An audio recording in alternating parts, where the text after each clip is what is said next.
Hello student, economics में अगर आपको ध्यान हो तो चैप्टर 5 का हमारा लास्ट टॉपिक जो हमारा रहता था that is inward looking trade strategy. Inward, in अंदर, वर्ड लुकिंग देखो, व्यापार करो, स्ट्रेटेजी प्लान बनाओ, यानी कि अपने ट्रेड का कुछ ऐसा प्लान बनाओ कि आप अपने ही अंदर देखो, आपको दूसरी जगह पे ना देखने की जरूरत पड़े। That means import substitution, import करना, जो आप बाहर से करते हो, चीज़ें इंपोर्ट करते हो, उसकी जगह कुछ सब्स्टिट्यूट निकालो, अपनी ही कंट्री में प्लान बना के उसको अपनी ही कंट्री में बनाओ, बाहर के लोगों से मंगवाने से तो ज़्यादा बेटर होगा।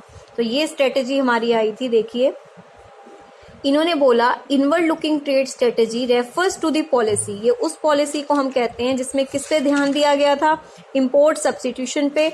इंपोर्ट सब्स्टिट्यूशन का मतलब जो चीजें हम बाहर से मंगवा रहे हैं उसको हम घर पे अपनी कंट्री में, डोमेस्टिक कंट्री में प्रोड्यूस करें या उसके जैसा कोई सब्स्टिट्यूट गुड्स प्रोड्यूस करें। Protection to domestic industry through import restrictions. एक तो हम इंपोर्ट सब्स्टिट्यूशन पे ध्यान दे रहे थे और दूसरा किस पे ध्यान दे रहे थे? प्रोटेक्शन पे। प्रोटेक्शन यानी कि बचाव कर रहे थे किसका? हमारी जो अपनी इंडस्ट्रीज हैं, क्योंकि बाहर से जब इंडस्ट्रीज आएंगी तो हमारी इंडस्ट्रीज के लिए डर हो जाएगा ना। डर क्यों होगा? क्योंकि वो आके अपना काम करेंगी, फिर से देश पे कंट्रोल करेंगी, अपने गुड्स बना के बेचेंगी, इनके बिकेंगे नहीं। इंपोर्ट ड्यूटीज लगाई गई। अब पहले मैं आपको ये क्लियर करती हूँ, ये प्रोटेक्शन क्या है। देखिए, प्रोटेक्शन कैसे की गई थी? प्रोटेक्शन दो तरीके से की गई थी। एक तो टैरिफ लगा दिया गया था, टैक्स, और दूसरा कोटा फिक्स कर दिया गया था कि इससे ज्यादा माल किसी दूसरे देश से नहीं आएगा। टैरिफ ड्यूटी इंपोर्टेड की गई थी किस पे? सिर्फ और सिर्फ इंपोर्टेड गुड्स के प्राइस को बढ़ाने के लिए। गवर्नमेंट ने टैक्स बढ़ा दिया। टैक्स बढ़ाने से क्या होगा? जो हमारे देश में माल आया है वो और महंगा बिकेगा, तो लोग उसको कम खरीदेंगे। कम खरीदेंगे तो वो डोमेस्टिक प्रोडक्ट पे ज्यादा ध्यान देंगे, तो फॉरेन कंपटीशन से बचा लिया गवर्नमेंट ने। दूसरा, कोटा फिक्स कर दिया कि आप इससे ज्यादा डिफरेंट गुड्स डिफरेंट कंट्री से आप नहीं मंगवा सकते। तो ये दोनों चीजें की गई थी किस लिए? एक तो रिस्ट्रिक्ट, रोक लगाने के लिए इंपोर्ट पे जो बाहर के देशों से हम माल मंगवाते थे, और प्रोटेक्ट, बचाने के लिए किसको? डोमेस्टिक प्रोड्यूसर से। किससे? फॉरेन कंपटीशन से, बाहरी कंपटीशन से। तो देखिए, कुछ पॉइंट्स इसी के ऊपर ही बेस हैं। इंपोर्ट सब्स्टिट्यूशन का मतलब क्या है? कि डोमेस्टिक प्रोडक्शन करना, जो हम रेस्ट ऑफ द वर्ल्ड से इंपोर्ट कर रहे हैं उसकी जगह एक ऐसी स्ट्रेटेजी बनाओ जिसकी वजह से फॉरेन एक्सचेंज भी सेफ होगा। सेफ कैसे होगा? फॉरेन एक्सचेंज मतलब मेरी करेंसी, जो मेरी करेंसी बाहर जा रही है, क्योंकि मेरी करेंसी बाहर ज़्यादा जा रही है, दूसरों के डॉलर वगैरह कम आ रहे हैं, तो इससे क्या होगा? मेरी करेंसी की वैल्यू डाउन चली जाएगी। तो उसको बचाने के लिए हम क्या करते हैं कि अगर इंपोर्ट ही कम करेंगे तो करेंसी भी बाहर कम जाएगी। फॉरेन एक्सचेंज स्केयर होती है, आपको पता है, रिसोर्सेज स्केयर होते हैं, तो हमें उसे यूटिलाइज करना चाहिए डेवलपमेंटल इंपोर्ट्स पे। ये नहीं कि आप ऐसे ही कोई भी नॉर्मल खाने पीने का सामान दूसरे देशों के भरोसे बैठे हैं। आप डेवलपमेंटल चीजें मंगवाओ ना, जो हमारे देश में नहीं है, कोई नया प्लांट या मशीनरी, कुछ इस तरह की टेक्नोलॉजी जो हमारे यहाँ पे कमी है, आप अपना इंपोर्ट उस पर लगाओ ना, क्योंकि फॉरेन एक्सचेंज पैसा कम है, हमने अभी बताया। Bye adopting this strategy, government क्या करती है? फॉरेन एक्सचेंज का अच्छे से यूज कर पाती है और उसको मैक्सिमाइज जनरेट करती है, मीन्स उसको संभाल के रखती है। तो गवर्नमेंट और क्या करती है इसके साथ साथ? डोमेस्टिक इंडस्ट्री को बचाती है किससे? इंटरनेशनल कंपटीशन से। अब एक वर्ड है इंपोर्ट सब्स्टिट्यूशन जो आपने पढ़ा, और दूसरा है एक्सपोर्ट प्रमोशन। ओब्वियसली बात है, करेंसी कब आएगी? एक तो अपनी करेंसी को बाहर जाने से रोको, और दूसरा दूसरों की करेंसी को आने दो भाई। हम एक्सपोर्ट करेंगे, उनकी करेंसी हमारे देश में आएगी, डॉलर वगैरह। तो एक्सपोर्ट प्रमोशन का मतलब क्या है? एक्सपोर्ट को बढ़ाओ, जितना हो सके अपने बने हुए गुड्स को, अपने देश के बने हुए गुड्स को दूसरों की मार्केट में जाके बेचो। इसके बाद देखिए इन्होंने क्या बोला है, impact of inward looking trade strategy on the domestic industry. इस स्ट्रेटेजी का, इस प्लान का हमारी डोमेस्टिक इंडस्ट्री पे क्या इम्पैक्ट पड़ा था? India pursued a trade strategy to protect the domestic industry from foreign competition. कह रहे इंडिया एक ऐसी ट्रेड स्ट्रेटेजी लेके आई थी जिसमें गवर्नमेंट क्या करना चाहती थी? डोमेस्टिक मार्केट को फॉरेन कंपटीशन से बचाना चाहती थी। तो इस स्ट्रेटेजी को हमने क्या नाम दिया था? Inward looking trade strategy. It had both, इसमें दोनों चीजें हैं, अच्छी बातें भी हैं, बुरी बातें भी हैं। इंडस्ट्रियल हेल्थ के को लेके तो क्या क्या अच्छी बातें और क्या क्या बुरी बातें हैं वो देखिए। और ये कब हुआ था? 1991 से पहले आई थी ये 1990 की बात है। देखो ध्यान से, कल हमने पढ़ा था ना, ये स्ट्रेटेजी जो आई थी 1990 में हमने वो की थी। उसके बाद देखिए गुड इम्पैक्ट क्या क्या है हमारे। High rate of industrial growth with structural transformation. कह रहे हैं ग्रीन रेवोल्यूशन किया आपने, उससे क्या हुआ, इंडस्ट्रियल सेक्टर जीडीपी वगैरह इंक्रीज हुई। अगर आप देख सकते हो 1951 में कितनी थी 12%, फिर कितनी हो गई 25। तो हमारा इंडस्ट्रियल सेक्टर बढ़ा क्योंकि स्ट्रक्चरल ट्रांसफॉर्मेशन हुआ। स्ट्रक्चरल ट्रांसफॉर्मेशन का मतलब लोग एग्रीकल्चर से कहाँ शिफ्ट हो गए, इंडस्ट्रियल में। मॉडर्नाइजेशन लाने लगे। देखो नीचे आपको दिया भी हुआ है कि इंडस्ट्रियल के सेक्टर का बढ़ना, इंडस्ट्रीज का बढ़ना, डेवलपमेंट होना, मॉडर्नाइजेशन होना, ग्रोथ होना, अपॉर्चुनिटीज आना एम्प्लॉयमेंट की, ये सारा स्ट्रक्चरल ट्रांसफॉर्मेशन हुआ था क्योंकि अपने देश में चीज़ें बनने लगी थी। फिर है diversification of Indian industrial good. Diversify हुआ, अलग अलग चीज़ें प्रोड्यूस होने लगी। मॉडर्न इंडस्ट्री पहले सिर्फ किस पे बेस्ड थी, टेक्सटाइल और जूट पे, पर जैसे ही ये स्ट्रेटेजी आई तो हम अलग अलग तरह के गुड्स भी बनाने लगे, कंज्यूमर गुड्स बनाने लगे, इंजीनियरिंग गुड्स बनाने लगे। इस स्ट्रेटेजी की वजह से ग्रोथ हुई sunrise industry, electronic industry, electronic में भी हम आगे गए, और इसी की वजह से ऑटोमोबाइल। मतलब ये डाइवर्सिफिकेशन में आपको ये बताना है कि पहले तो टेक्सटाइल और जूट थी, बाद में हमने ये सारी इंडस्ट्री भी क्या करी, क्रिएट की। तो ग्रोथ ऑफ सनराइज इंडस्ट्री का आपको दिया हुआ है, मतलब ये rising industry of the time is called sunrise industry.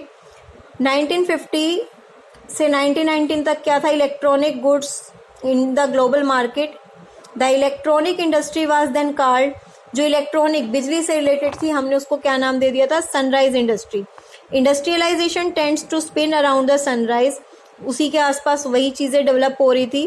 Protection पे ध्यान नहीं दिया गया था पहले शुरू में, बाद में हमने देखा कि इंटरनेशनल मार्केट पे बहुत इफेक्ट पड़ रहा है तो धीरे धीरे हमने उस चीज़ पे भी ध्यान दिया। नो वंडर दैट गवर्नमेंट हमें प्रोटेक्शन प्रोवाइड कर रही थी, गवर्नमेंट उन पे ज़्यादा टैक्स लगा रही थी अगर बाहर से कुछ आए, पर फिर भी स्टार्टिंग में हमें दिक्कत हुई थी। फिर इन्होंने क्या बोला, अपॉर्चुनिटीज़ ऑफ इन्वेस्टमेंट, हमें फ़ायदा मिला किस चीज़ का, इन्वेस्टमेंट का। स्मॉल स्केल इंडस्ट्री को प्रोटेक्ट किया, उनको नए नए मौके मिले, अब उनको नया नया काम मिला है तो वो धीरे धीरे अपने बिजनेस को बढ़ा भी रहे हैं, अपने रिसोर्सेज को जो उनके आइडल थे, जो खाली रिसोर्स पड़े, अब कहीं ना कहीं उनको लगा रहे हैं, जिससे कंट्री में भी क्या आ रहा है, ग्रोथ एंड इक्विटी आ रहा है। बैड इम्पैक्ट देखिए, बैड इम्पैक्ट भी आपके 4 ही हैं तो आज इसको खत्म ही कर लेते हैं।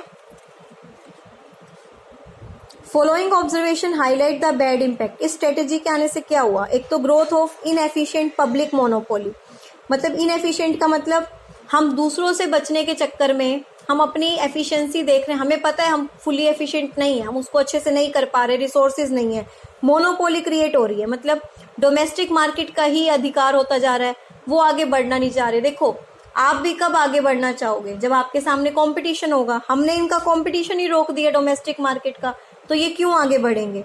इनको प्रोटेक्ट करते करते हमने इनमें मोनोपोली क्रिएट कर दी। टेलीकम्युनिकेशन इसका एग्जाम्पल है, आप देख सकते हो आज के टाइम पे टेलीकम्युनिकेशन कहीं ना कहीं डूबा हुआ है, ये बीएसएनएल वगैरह। क्यों, क्योंकि कोई कंपटीशन नहीं है, इनको कोई दिक्कत नहीं है, ये चल रहे हैं अपने।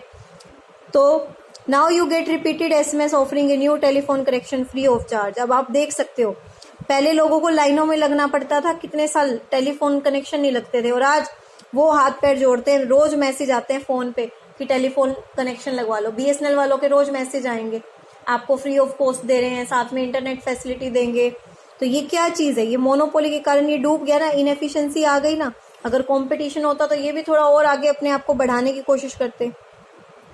कंपटीशन नहीं है तो मॉडर्नाइजेशन नहीं आ रहा। वही बात जैसे मैंने यहाँ बोली कि कंपटीशन नहीं है तो वो कुछ करना ही नहीं चाह रहे, जैसा है वो वहीं रुके हुए हैं। कह रहे हैं ओल्ड यूजर्स है ना जो कार के, उन्हें अभी भी याद है एम्बेसडर और फियाट 2 मॉडल्स थे जो डोमेस्टिक इंडस्ट्री में प्रोड्यूस्ड हुए थे। नो डाउट जो डोमेस्टिक इंडस्ट्री है वो फ्लोरिश की गई थी, बट फेल हो गई थी, वो कुछ ज़्यादा नए प्रोडक्ट ला नहीं पाई, फिर बाहर की कंट्रीज ही आई। आप देख सकते हो कार भी हमारी इंडिया की ज़्यादा फिर उन्होंने नहीं निकाली, मतलब वो लोग आगे बढ़ना ही नहीं चाह रहे थे। अगर उन्होंने कोई 2 मॉडल निकाल दिए तो वो उसी को बेचने में लगे हुए थे, कोई नया नहीं डेवलप कर रहे थे। Indiscriminate spread of public sector, भेदभाव होने लगा था। पहले क्या था, trend to do anything and everything, कुछ भी करेगी पब्लिक सेक्टर। बट जैसे जैसे हमने देखा कि अब अपॉर्चुनिटीज ही नहीं है, मतलब प्राइवेट एंटरप्रेन्योर्स के लिए स्टार्ट कर दी, तो वो अप्रिशिएट भी करते थे कि हाँ ठीक है ये पब्लिक सेक्टर काम करेगा, बट वो बाद में फेल हो गए क्योंकि वो लोग नहीं, वो इनडिस्क्रिमिनेट करने लगे थे पब्लिक सेक्टर एंटरप्राइज को लेके, या जो भी है वो आगे बढ़ना ही नहीं चाह रहे थे। मतलब इनडिस्क्रिमिनेशन, भेदभाव आ चुका था। फिर क्या है, इकोनॉमिकली अनवाइबल था क्योंकि पॉलिटिकली हमारे लिए कंपल्शन थी। एक private sector ultimately shut down हो गया था economically, but in case of public it has been political. अब देखो प्राइवेट सेक्टर को कुछ नहीं मिला, पैसा नहीं मिला, इन्वेस्टमेंट नहीं मिली, तो वो तो वहीं रुक गया। पर गवर्नमेंट सेक्टर को क्या है कि लॉस हो रहा है तब भी उसको काम करना पड़ेगा। जो ट्रेड यूनियन वगैरह थे वो अपोज करने लगे कि बंद करो बंद करो, पर ऐसा कुछ नहीं हुआ। तो ये हमारे बैड इम्पैक्ट थे, गुड इम्पैक्ट थे। ये हमारा कंप्लीट चैप्टर है जो हमने किया। आपको ध्यान होगा पहले इंटरनेशनल ट्रेड किया था, गेन्स किए, फिर independence, after independence, great divide, ये 3 टॉपिक हमने आज कवर करें। किसी को भी कहीं भी किसी भी पॉइंट में दिक्कत हो तो प्लीज़ आप इसको पूछ लेना। आपका चैप्टर ख़त्म हो गया है। आज ये वीडियो सेंड कर रही हूँ, कल इको की कोई वीडियो नहीं आएगी, बिकॉज आपको चैप्टर के ये इंटरनल क्वेश्चन रीड करने हैं। देख लीजिए जिसके पास बुक नहीं है, मैं पिक्स भी भेज दूंगी। ये इंटरनल क्वेश्चन आपको रीड करने बहुत ज़रूरी हैं चैप्टर समझने के साथ साथ।